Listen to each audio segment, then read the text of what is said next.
आप देख रहे हैं अनहोनी। तो चलिए बढ़ते हैं आज की इस कहानी की ओर। बरसात का मौसम मुझे कुछ खास पसंद नहीं है। वैसे भी बहुत ज़्यादा कीचड़ होता है और गीला गीला बारिश मुझे बिल्कुल भी नहीं पसंद। मगर उस रात मेरी मजबूरी थी। मैं कार लेकर उस सुनसान रास्ते पर आगे बढ़े जा रहा था। बारिश बहुत तेज थी, इतनी तेज कि सामने का कुछ भी साफ साफ नजर नहीं आ रहा था, सिर्फ बारिश की मोटी मोटी बूंदों के अलावा। मैं जिस रास्ते पर आगे बढ़ रहा था उस रास्ते पर मेरे अलावा और कोई गाड़ी या फिर और कोई शख्स नजर नहीं आ रहा था। ना ही कोई दुकान थी, ना ही कोई घर। रास्ते के दोनों तरफ सिर्फ घना जंगल। मैं पहले कभी भी ऐसे रास्ते पर नहीं गया था। उस रास्ते पर कुछ तो अजीब सा था। मुझे एक अजीब सी बेचैनी सी महसूस हो रही थी।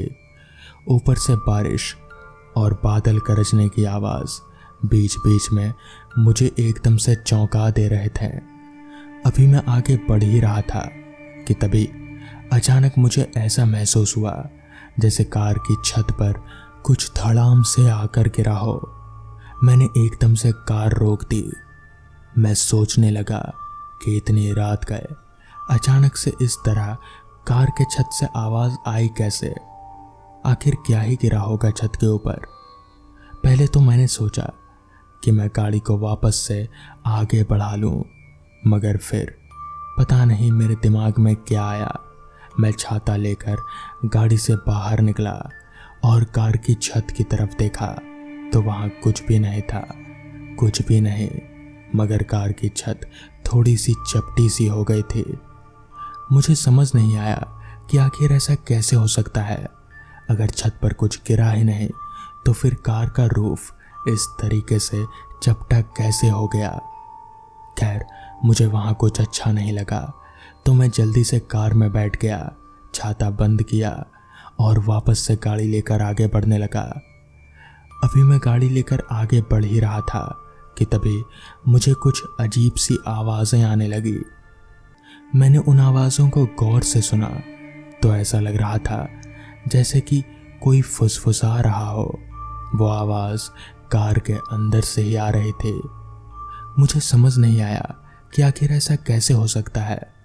कार में तो मेरे अलावा कोई है ही नहीं, तो फिर यह फुसफुसाहट की आवाज़ कैसी? अभी मैं ये सब सोच ही रहा था कि तभी मेरी नज़र कार के रियर व्यू मिरर पर गई तो वहाँ मैंने जो देखा वो देखकर मेरे होश उड़ गए। मैंने देखा कि एक शख्स मेरी कार की पिछली सीट पर बैठा हुआ था। उसका चेहरा बहुत ही ज़्यादा डरावना था। उसकी आंखें बिल्कुल सफ़ेद थी और चेहरा ऐसे जैसे कि गाड़ी के नीचे आकर कुचला हुआ हो। मुझे समझ नहीं आ रहा था कि मैं क्या करूं। आखिर यह शख्स मेरी कार में आया कैसे? मैं कुछ भी समझ नहीं पा रहा था, मगर मैं इतना ज़रूर जानता था कि अगर मैंने कार रोकी या फिर मैंने पीछे पलटकर अचानक से देख भी लिया तो भी मेरी जान को खतरा है। तो मेरे लिए यही अच्छा रहेगा कि मैं इस आदमी को कैसे भी कर नज़रअंदाज करूं और कार लेकर आगे बढ़ता रहूं जब तक कि वो आदमी मुझे कोई नुकसान नहीं पहुंचाता। जिस वजह से मैं कार लेकर वापस से आगे बढ़ने लगा। मैं कार चलाता रहा और बस चलाता रहा। मेरे हाथ स्टीयरिंग पर कांप रहे थे, मगर पीछे पलटकर देखने की मेरी हिम्मत नहीं हो रही थी। वो शख्स मेरे पीछे बैठा एकटक मुझे ही घूरे जा रहा था और मैं बीच बीच में तिरछी नज़र से रियर व्यू मिरर पर देख ले रहा था। कुछ दूर जाने के बाद अचानक से कार रुकी और फिर कार के पीछे साइड का दरवाज़ा खुला और वो शख्स कार से नीचे उतरा। कार से नीचे उतरते हुए मैंने बाहर के शीशे से उसे देखा तो जैसे ही वो कार से नीचे उतरा वो जैसे गायब सा हो गया, जैसे हवा में धुआं। मुझे कुछ समझ में नहीं आया। मैंने तुरंत कार स्टार्ट किया और वहाँ उस रास्ते से निकल गया। आज तक मुझे ये समझ नहीं आया कि आखिर वो सब था क्या और वो सब मेरे साथ क्यों हुआ। खैर, तो दोस्तों, ये थी आज की कहानियाँ। अगर आपको ये कहानियाँ पसंद आई हों तो वीडियो को लाइक और चैनल को सब्सक्राइब करना ना भूलें। तो मैं आपका दोस्त आर्यन जल्द ही मिलूँगा आपसे ऐसी ही नई कहानियों के साथ। तब तक के लिए अपना ख्याल रखें।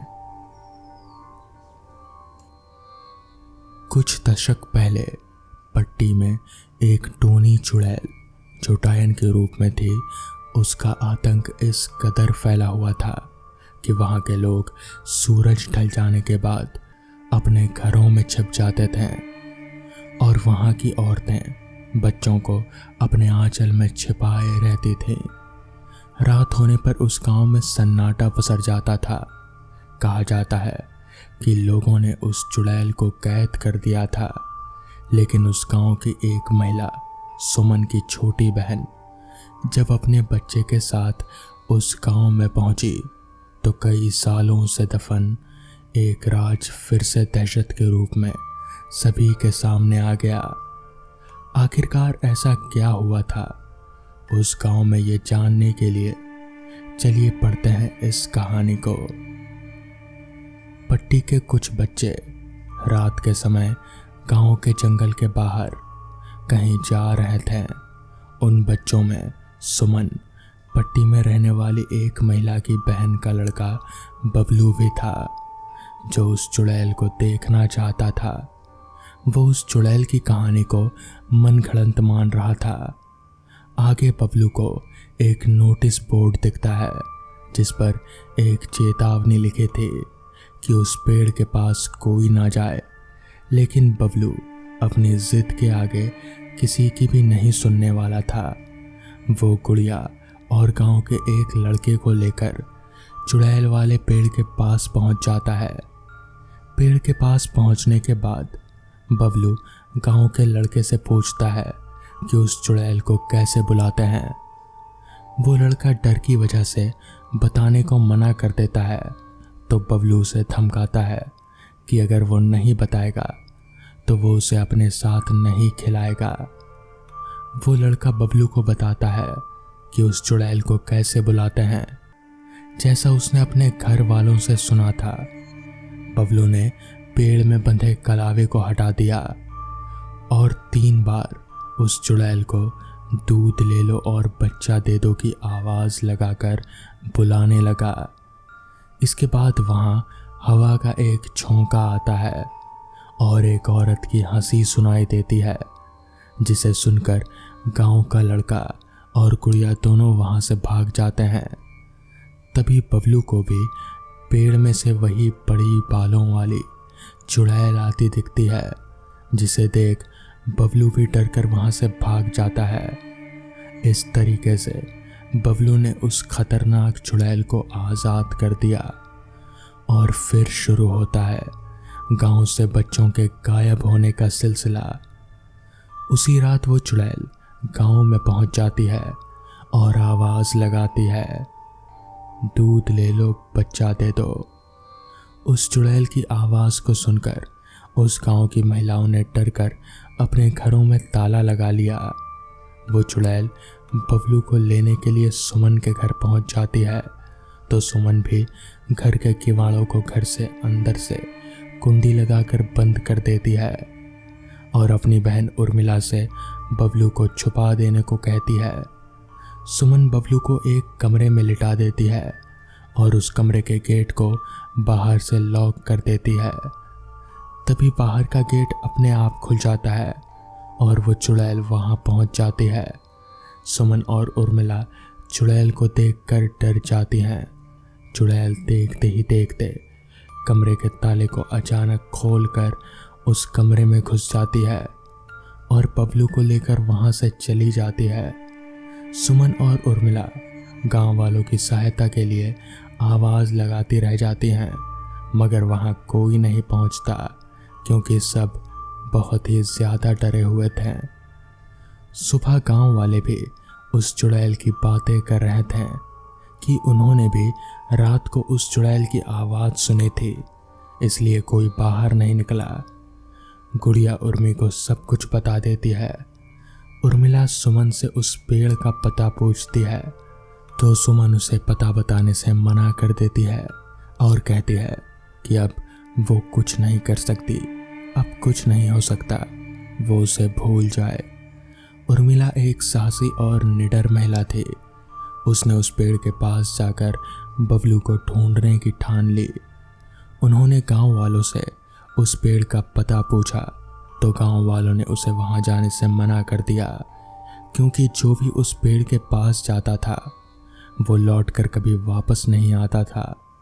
उर्मिला वहां अकेले जाने को तैयार हो गई और गांव वालों के बताए रास्ते और उसके चुड़ैल के पैरों के चिन्हों पर चलते हुए उर्मिला उस पेड़ के पास पहुंच गई। उर्मिला के पेड़ के पास पहुंचते ही वो चुड़ैल वहां से उसे भाग जाने को बोलती है और कहती है कि उसे अमर होने के लिए 3 बच्चों की ज़रूरत पड़ेगी, जिनकी बलि वो पूर्णमासी की रात को देगी और इसके लिए वो आज रात भी गांव में आएगी। उर्मिला घर पहुंचकर सुमन से उस चुड़ैल के अतीत की कहानी पूछती है तो सुमन बताती है कि वो औरत जन्म से ही मनहूस और शैतानी प्रवृत्ति की थी। वो काला जादू करते थे, इसलिए सभी उसे टोनी नाम से बुलाते थे।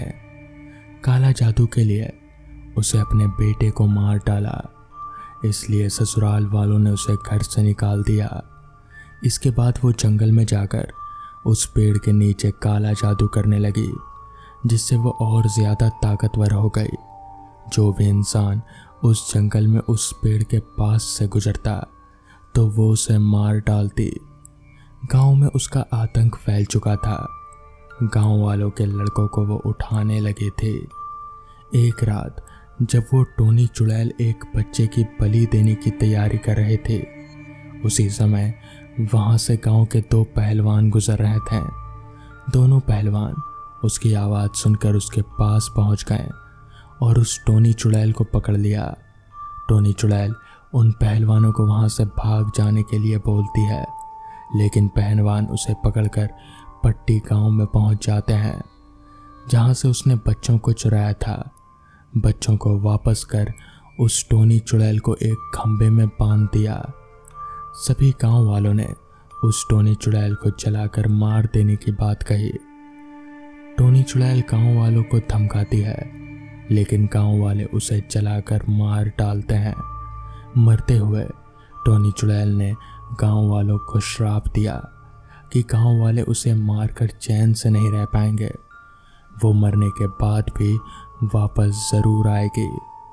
मरने के बाद वो टोनी चुड़ैल उल्टे पैरों वाली खतरनाक चुड़ैल बनकर भटकने लगी और वो गांव के बच्चों को उठाने लगी। वो रोज़ रात को गांव में आती और दूध ले लो बच्चा दे दो कहती। उससे परेशान होकर गांव वालों ने पंडित जी की सहायता से उस चुड़ैल को मंत्रों के द्वारा उसी पेड़ पर कैद कर दिया। पंडित जी ने गांव वालों को चेतावनी दी कि कोई भी इस अभिमंत्रित लाल धागे को इस पेड़ से ना हटाए, नहीं तो वो डायन फिर से आज़ाद हो जाएगी। सुमन की बातें सुनकर उर्मिला उस पंडित जी से मिलने की बात कहती है, लेकिन पंडित जी उस समय गांव में नहीं थे। वो हनुमान जी की पदयात्रा पर गए थे, जो एक दिन बाद आने वाले थे। लेकिन उस रात जिसका डर था वही हुआ। सभी गांव वाले अपने बच्चों को छिपाकर और अपने घरों के दरवाजे बंद करके सो गए। तभी उस टोनी चुड़ैल एक घर की ओर बढ़ती है और दरवाजे को ठोकने लगती है। अंदर बैठी महिला डरते हुए कहती है, चली जाओ यहाँ से, मुझे नहीं चाहिए तुम्हारा दूध, मेरे यहाँ कोई बच्चा नहीं है। तभी टोनी चुड़ैल कहती है, झूठ, मैं बच्चे की गंध दूर से सूंघ लेती हूँ। वो चुड़ैल गेट को तोड़कर अंदर आ जाती है और उस महिला पर हमला करती है। महिला के बेहोश हो जाने के बाद वो उस महिला के बच्चे को उठा ले जाती है। सुबह गांव वाले पंडित जी के पास पहुंच गए और उनसे सहायता मांगने लगे तो पंडित जी ने कहा, तुम गांव वालों में से किसी ने उस लाल धागे को हटाया था, इसीलिए वो चुड़ैल वापस आई है। तो उर्मिला उनसे अपने बेटे के द्वारा किए गए हरकत की तरफ से माफ़ी मांगती है। पंडित जी कहते हैं कि वो चुड़ैल अब आसानी से काबू में नहीं आएगी, क्योंकि वो अब पहले से और भी ज़्यादा शक्तिशाली हो गई है। तो उर्मिला पंडित जी को सारी बातें बता देती है, जो बातें उस दिन चुड़ैल ने उससे कही थी। पंडित जी कहते हैं कि उस चुड़ैल को बलि के लिए एक और बच्चे की ज़रूरत पड़ेगी, तो वो आज रात गांव में बच्चे को लेने ज़रूर आएगी। यही मौका है उसे पकड़ने का। पंडित जी आगे कहते हैं कि मैं आप लोगों को अपनी योजना रात होने से पहले सभी को बता दूंगा। अभी आप लोग घर जाइए। शाम को पंडित जी गांव वालों से एक बच्चा मांगते हैं, तो डर से किसी ने भी अपना बच्चा नहीं दिया। तो पंडित जी ने सुमन से उनकी गुड़िया मांगी। पहले तो सुमन ने भी मना कर दिया, लेकिन बाद में गांव वालों के बच्चे और अपनी बहन के लिए वो मान गई। पंडित जी ने गांव वालों के घरों के दरवाजे पर अभिमंत्रित धागा बांध दिया, जिससे वो किसी और के घर ना जाकर सुमन के ही घर आए और वहां उसे पकड़ा जाएगा। रात हुई और वो चुड़ैल आवाज़ लगाते हुए सुमन के घर पहुंच गई, जहां पहले से ही पंडित जी पूरी तैयारी के साथ बैठे थे। टोनी चुड़ैल आती है और जैसे ही गुड़िया की ओर बढ़ती है तो पंडित जी निकलते हैं और उस पर अभिमंत्रित जल को छिड़कने लगते हैं, जिससे वो चिल्लाने लगती है और गुस्से में पंडित को धमकाने लगती है। अभिमंत्रित जल उस चुड़ैल पर ज़्यादा असर नहीं दिखा रहा था, मगर तभी अचानक पंडित जी ज़ोर ज़ोर से कोई मंत्र पढ़ने लगते हैं, जिससे वो चुड़ैल एकदम से छटपटाने लगती है।